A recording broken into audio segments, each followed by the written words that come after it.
Halo sobat, kita tentu tidak bisa hidup tanpa makanan. Untuk beraktivitas dan menjalankan kegiatan, kita membutuhkan asupan agar kinerja otak dan otot kita bekerja dengan sempurna. Nah sobat, kalian masih belum tahu kan kalau pada zaman dahulu apa yang mereka makan sebagai makanan pokok? Yuk simak video ini sampai habis.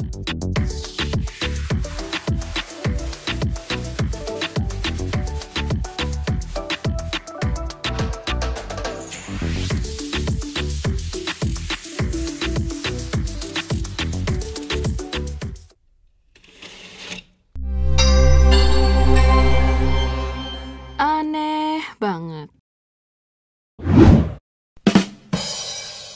Nektar. Dalam mitologi Yunani kuno, nektar adalah minuman para dewa dan dewi yang tinggal di Gunung Olympus, rumah dari para dewa.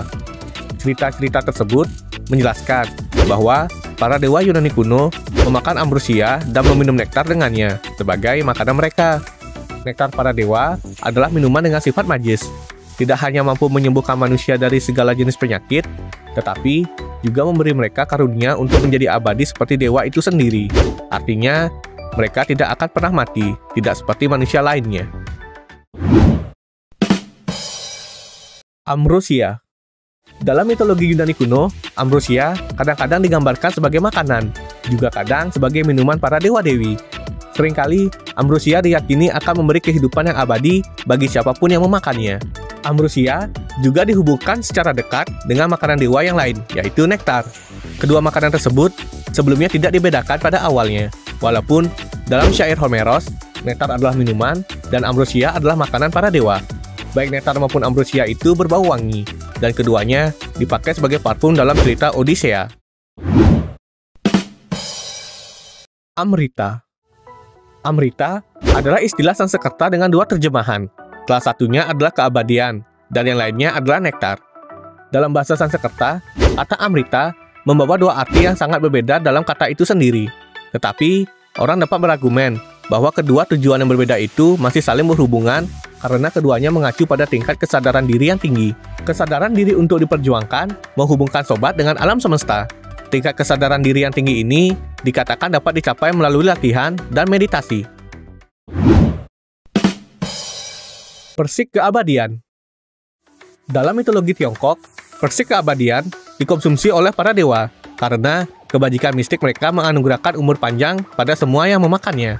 Persik yang melambangkan keabadian adalah simbol umum dalam seni Tiongkok. Muncul dalam penggambaran atau deskripsi dalam sejumlah dongeng, lukisan, dan bentuk seni lainnya. Seringkali dikaitkan dengan ikonografi yang serupa secara tematis, seperti sebagai dewa atau keabadian tertentu atau simbol umur panjang lainnya, seperti rusa atau bangau. Apel keabadian. Apel keabadian memiliki efek untuk membuat para dewa dan dewi lainnya agar tetap muda dan cantik. Apel ini dijaga oleh Dewi Idun. Dia menjaga buah emas keabadian itu dengan kewaspadaannya tanpa tidur. Tidak ada yang pernah menyentuhnya kecuali dirinya sendiri. Elixir of Life. Elixir of Life, juga dikenal sebagai obat mujarab keabadian, adalah ramuan yang konon memberikan peminumnya hidup yang kekal atau awet muda. Ramuan ini juga dikatakan dapat menyembuhkan semua penyakit. Alkemis di berbagai usia dan budaya mencari cara untuk merumuskan ramuan ini. Apples of Eden. Apples of Eden adalah nama yang diberikan untuk buah yang tumbuh di Taman Eden, yang Tuhan perintahkan untuk tidak dimakan manusia. Dalam kisah Alkitab, Adam dan Hawa memakan buah dari pohon pengetahuan yang baik dan yang jahat, lalu diasingkan dari Eden. Tuhan memerintahkan manusia dengan mengatakan, dari setiap pohon di taman ini, kamu boleh makan dengan bebas. Tetapi, pohon pengetahuan tentang yang baik dan yang jahat, janganlah kamu memakannya. Karena pada hari kamu memakannya, kamu akan mati. Marula. Ada buah yang ternyata berhasil membuat banyak orang mabuk, dan itu adalah buah marula. Buah ini menjadi unik karena kandungan alkoholnya sangat tinggi. Faktanya, seekor gajah pun bisa kehilangan kesadaran dengan memakan satu buah itu. Buah dari hutan Miombo di Afrika Selatan ini memiliki ciri fisik yang membuat sobat ingin memakannya. Buah ini berubah menjadi kuning pucat saat matang, dengan daging buah berwarna putih. Mereka jatuh ke tanah dalam warna hijau mentah, dan kemudian matang menjadi kuning. Marula memiliki rasa manis dan asam. Seperti kelengkeng, buah marula memiliki efek yang baik untuk tubuh. Bubur sumsum. Bubur sumsum mungkin menjadi salah satu makanan yang sangat umum dalam daftar kuliner khas Jawa. Bubur yang terbuat dari tepung beras dimasak hingga mengental dengan santan dan dituang dengan juruh atau kuah gula Jawa. Faktanya, bubur sumsum bukan hanya sekedar makanan manis yang menyegarkan, namun juga memiliki sejarah dan filosofi yang tak bisa diabaikan dalam budaya dan tradisi Jawa. Mentega ghee. Mentega ghee berasal dari Asia sekitar 1800 sebelum Masehi. Keyakinan di balik asal-usul mentega ghee mempertimbangkan lanskap lingkungan. Iklim yang panas di bagian selatan Asia membuatnya cukup sulit untuk mengangkut mentega dalam jarak jauh. Mentega ghee sebagai makanan yang tahan lama menjadi solusi untuk masalah ini. Namun, penggunaan mentega ghee mungkin lebih tua dan nilainya bagi orang yang mengonsumsinya bahkan lebih besar. Anggur. Anggur, atau yang biasa dikenal dengan sebutan wine ini, adalah minuman beralkohol yang terbuat dari fermentasi anggur atau buah-buahan lain. Minuman ini mulai merambah ke wilayah Balkan sejak 4500 sebelum Masehi dan dikonsumsi masyarakat Yunani dan Romawi. Dalam mitologi Yunani kuno, dewa yang dianggap sebagai dewa wine dan anggur adalah Dionysus. Dalam mitologi Romawi, dikenal dengan nama Bacchus. Sepanjang sejarah, wine dikonsumsi sebagai minuman untuk memabukkan. Kue keranjang. Kue keranjang, yang disebut juga ningao dalam bahasa Mandarin, adalah kue yang terbuat dari tepung ketan dan gula, serta mempunyai tekstur yang kenyal dan lengket. Kue ini merupakan salah satu kue khas atau wajib perayaan Tahun Baru Imlek. Dipergunakan sebagai sesaji pada upacara sembahyang leluhur dan biasanya tidak dimakan sampai Cap Gomeh atau malam ke-15 setelah Tahun Baru Imlek. Pada awalnya, kue ini ditunjukkan sebagai hidangan untuk menyenangkan Dewa Tungku agar membawa laporan yang menyenangkan kepada Raja Surga. Kakao. Kakao adalah makanan yang telah dikenal sekitar 4.000 tahun yang lalu di Amerika, khususnya di wilayah Meksiko.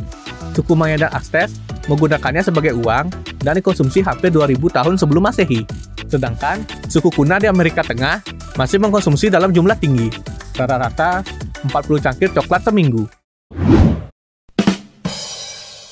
Biji popi. Di zaman Yunani kuno, popi dianggap sebagai perwujudan dewa Hypnos, sang dewa tidur. Hypnos diyakini sebagai pembawa mimpi dan memiliki kemampuan untuk menenangkan trauma emosional. Karena itulah, biji popi dianggap sebagai bahan makanan ajaib yang berkhasiat untuk kesehatan mental. Artichok. Dahulu kala, artichok dianggap memiliki berbagai kekuatan menyembuhkan, terutama oleh orang-orang Yunani kuno. Dalam mitologi disebutkan, artichok sesungguhnya adalah Cainara, manusia yang sempat memikat hati Dewa Zeus. Dewa Zeus pun menjadikan wanita cantik itu sebagai dewi untuk berada di sisinya. Namun, ketika Cainara mengunjungi ibunya di bumi, Dewa Zeus marah, kemudian melempar Cainara dari Olympus dan mengubahnya menjadi artichok. Pada masa-masa awal peradaban Romawi, artichok dipercaya bisa menyembuhkan kebotakan dan membantu pasangan yang menginginkan anak lelaki. Soma. Tanaman soma yang berarti pencipta para dewa, dan tanaman ini pertama kali diberikan kepada Dewa Indra dan para dewa lainnya menyebut soma sebagai dewa untuk para dewa. Soma adalah tanaman stimulan serta tanaman enteogenik. Tanaman ini sering dikaitkan dengan cahaya dan Dewa Indra adalah penguasa cahaya. Dan di Weda sendiri tertulis bahwa soma adalah raja tanaman obat.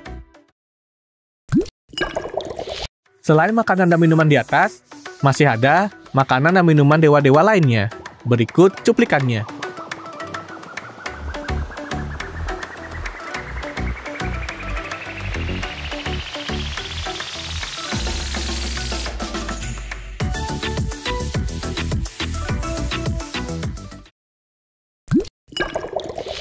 Gimana sobat, tentang pembahasan kali ini? Bagaimana menurut sobat? Apakah kalian penasaran akan rasanya? Aneh banget kan? Tunggu kisah aneh berikutnya dan sampai jumpa. Terima kasih udah nonton Aneh Banget. Punya kisah aneh untuk dibahas lagi? Tulis aja di kolom komentar di bawah. Stay tune terus di channel ini ya, karena dunia ini penuh dengan hal yang aneh banget.